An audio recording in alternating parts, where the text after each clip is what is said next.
हम टीवी का drama star meme से मोहब्बत बहुत ही अच्छा ड्रामा बन चुका है। नेक्स्ट आने वाले एपिसोड में आप देखने जा रहे हैं कि माही रोशी को कहती है कि तुम इस बात को मान क्यों नहीं लेती कि तुम तला से मोहब्बत करती हो।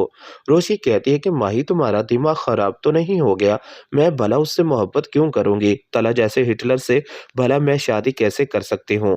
उससे शायद मैं कभी भी ऐसा कोई तल्लक नहीं रखना चाहती। ये बात सुनकर रोशी को माही कहती है कि ये मोहब्बत ही तो है, बात-बात पर तला का ज़िक्र करना और मोहित की बात करना। मुझे भी लगता है कि तुम मोहित के साथ ज़्यादा से ज़्यादा वक़्त गुज़ारती हो। रोशी कहती है कि वो बच्चा है ही ऐसा, वो जब मेरे साथ होता है, तो मुझे दुनिया जहान की सब बातें भूल जाती हैं। मैं तो चाहती हूँ कि उसके साथ ज़्यादा से ज़्यादा वक़्त गुज़ारूँ। माही कहती है तो फिर तला से शादी कर लो, उस घर में चली जाओ, उस घर में तुम मोहित के साथ ही तो रहोगी। रोशी कहती है कि ये तुम क्या कह रही हो? माही तुम्हें ऐसी बात नहीं करनी चाहिए। मैं कुछ गलत भी तो नहीं कह रही। मैं तुम्हारा भला चाहती हूँ। मैं नहीं चाहती कि तुम्हारे साथ कुछ गलत हो। तला जैसा इंसान कभी भी तुम्हें नहीं मिलेगा। रोशी कहती है कि नहीं, उस हिटलर से मैं कभी भी शादी नहीं करना चाहती। मैं उसकी शक्ल से भी नफ़रत करती हूँ। ये बात सुनकर माही कहती है कि हाँ, तुम ये तो सिर्फ़ और सिर्फ़ मुझे कह रही हो। तला के बारे में जैसे बात करती हो, मुझे लगता है कि तुम मुझसे बेइंतहा मोहब्बत करती हो, इसलिए तो हर बात पर तलाक का नाम आता है। रोशी कहती है कि माही, तुम मुझे क्यों परेशान कर रही हो? मैं परेशान नहीं कर रही, तुम्हारी परेशानी खत्म करना चाहती हूँ। मैं चाहती हूँ कि तुम फैसला करो, तुम्हें पछताना ना पड़े। यह बात सुनकर एक बार फिर रोशी कहती है कि ये इतना आसान नहीं है। मैं नहीं चाहती कि अब ऐसी-वैसी कोई भी बात हो। जो कुछ भी है, मैं बता चुकी हूँ ना कि मैं तलाक के बारे में ऐसा नहीं सोच सकती। अगले ही सीन में अब आप ये भी देखने जा रहे हैं कि आबिद साहब तला को कहते हैं कि अब तुमने क्या सोचा है?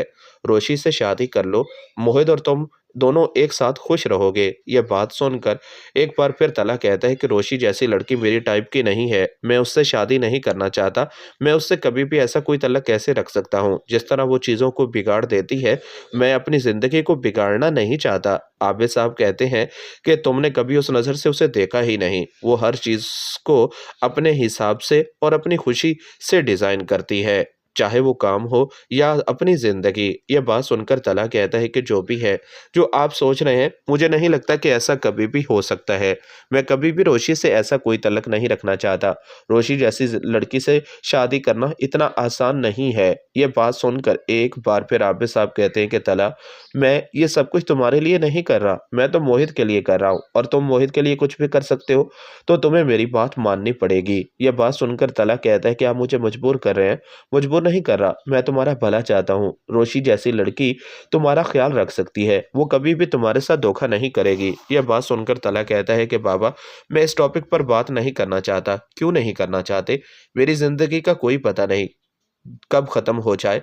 मैं चाहता हूँ कि तुम अपने घर के हो जाओ। मोहित और तुम्हारी जिम्मेदारी रोशी बेहतर तरीके से निभा सकती है। यह बात सुनकर तला कहता है कि बाबा, आप रोशी के अलावा नहीं सोच सकते? रोशी के बारे में मैं ऐसी कोई बात नहीं सुनना चाहता।